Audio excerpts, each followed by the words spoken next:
بسم الله. في كل مدينة في شارع، وفي كل شارع في بيت، وفي كل بيت في سر. بس في أسرار لو طلعت للنور تعمل بلاوي، وفي أسرار لو اتحكت اللي سمعها عمره ما هيعرف يرجع زي ما كان. أسرار تفتح باب لحاجات المفروض ما تتفتحش، حاجات ساكنة ما بين الدنيا واللي بعدها، حاجات اتدفنت ورجعت تطلع، مش علشان تنتقم، علشان تقول لسه في حساب. رواية النهاردة مش عن جن ولا عن عفريت، مع إن الرعب أكبر منهم بكتير. رواية عن بشر فاقوا الشياطين، وأماكن شافت دم أكتر من المستشفيات، وأرواح مظلومة بتحوم حوالين المكان لحد النهاردة. الرواية اللي هتسمعها دلوقتي حقيقية، حصلت على أجزاء في محافظات مختلفة، واتقفلت ملفاتها رسمي وكتبوها حوادث عادية. لكن الناس اللي عاشت واللي اتبهدلت واللي خرجت نص روحها يعرفوا إنها ما كانتش عادية. الليلة هحكي لك رواية عمارة 7، الشقة اللي ما كانتش بتتسكن، الرواية اللي كل حرف فيها دم، وكل خطوة فيها بتقربك من مصيرك. وقبل ما نبدأ بقى يلا بينا نحضر الطقوس اللي احنا متعودين عليها، سماعتك وقهوتك واجهز علشان سهرتك.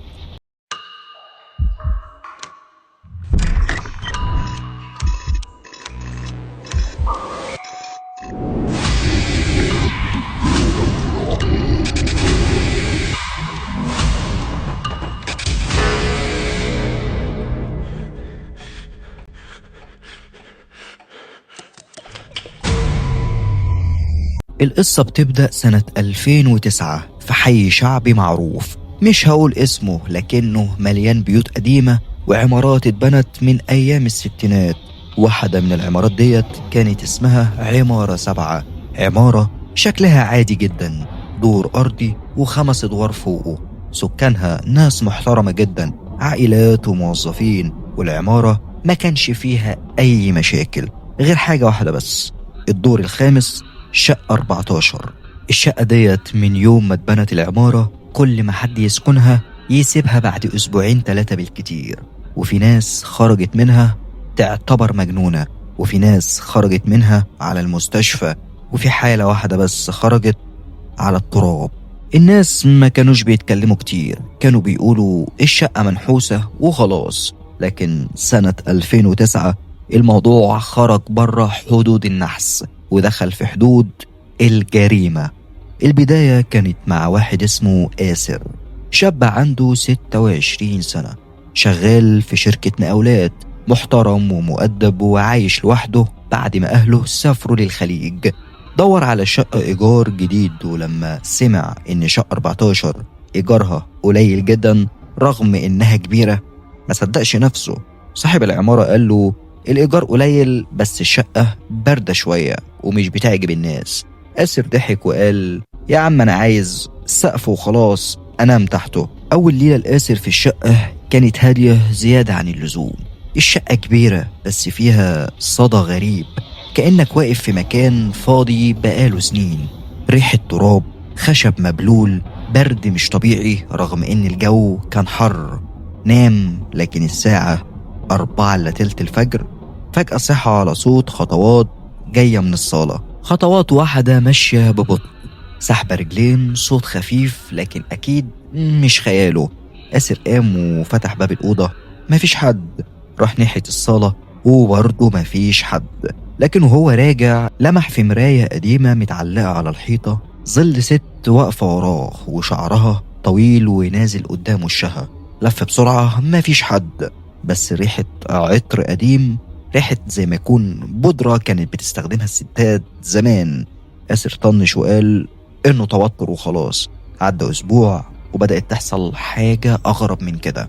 كل يوم الساعة 4 إلا تلت الفجر بالظبط يسمع نفس الخطوات. وفي يوم وهو راجع من الشغل لقى باب الشقة مفتوح نص فتحة رغم إنه قفله كويس بإيده الصبح وهو خارج. دخل وهو قلبه بيدق ولقى في الأرض تراب نازل من السقف. رفع راسه، مفيش حاجة، لكن في آخر الصالة شاف مرة تانية الظل ظهر، بس المرة دي واقف ثابت بيبص عليه. الظل كان واقف قدام باب الأوضة اللي على الشمال، الأوضة اللي ما دخلهاش من يوم ما دخل الشقة. آسر جمع شجاعته وفتح الباب. الأوضة فيها ريحة رطوبة بتخنق، والحيطان فيها خدوش وكأن حد كان بيحاول يخرج منها. وتحت الشباك في طوبة صغيرة مربوطة بخيط. لما مسك الطوبة ديت سمع صوت ست بتوشوش: سيبها، دي ذكرياتي، سيب ذكرياتي مكانها. آسر وقع الطوبة وجرى وخرج بره الشقة كلها وهو مرعوب. اليوم اللي بعده قرر ينزل يسأل السكان. واحدة من الجارات الستات الكبار قالت له: يا ابني الشقة 14 ديت محدش قعد فيها أكتر من أسبوعين، الشقة دي حصل فيها جريمة من السبعينات. واحدة اسمها نعيمة كانت عايشة فيها مع جوزها، والجيران كانوا بيسمعوا صريخهم كل يوم. وفي يوم الست نعيمة ديت اختفت، وجوزها قال إنها هربت مع حد. لكن بعد شهر طلعت ريحة وحشة من الشقة، ولما الشرطة دخلت لقوا الست مدفونة جوه الحيطة، والراجل جوزها اختفى من يومها، والشقة من وقتها مش بتتسكن.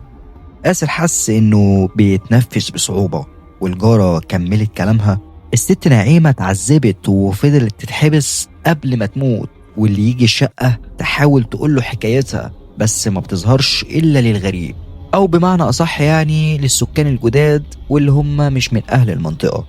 آسر بدأ يتأكد إنه لازم يمشي، بس حصل اللي ما كانش متوقع.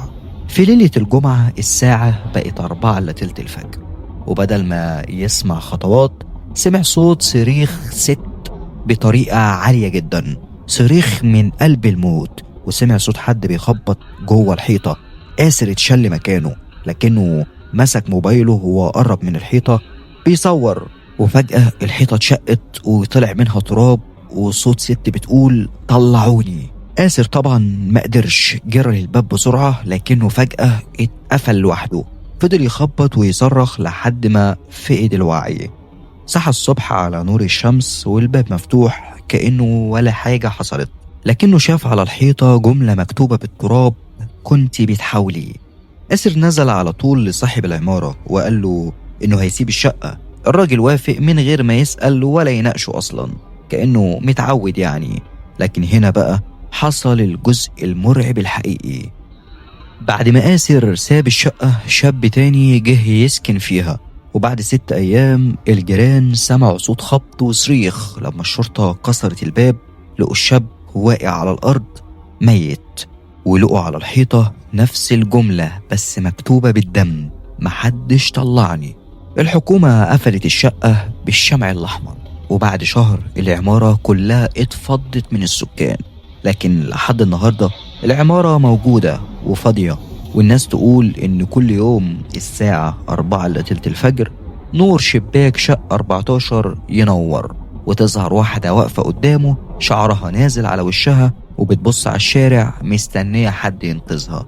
ولما نروح في 2023 كان في واحد بلوجر قرر يعمل فيديو رعب حقيقي ودخل العمارة وصور، لكن آخر 12 ثانية من الفيديو اتقفلت لوحدها، وظهر فيها باب الشقة بيتهز وصوت ست بتقول: أنا لسه هنا.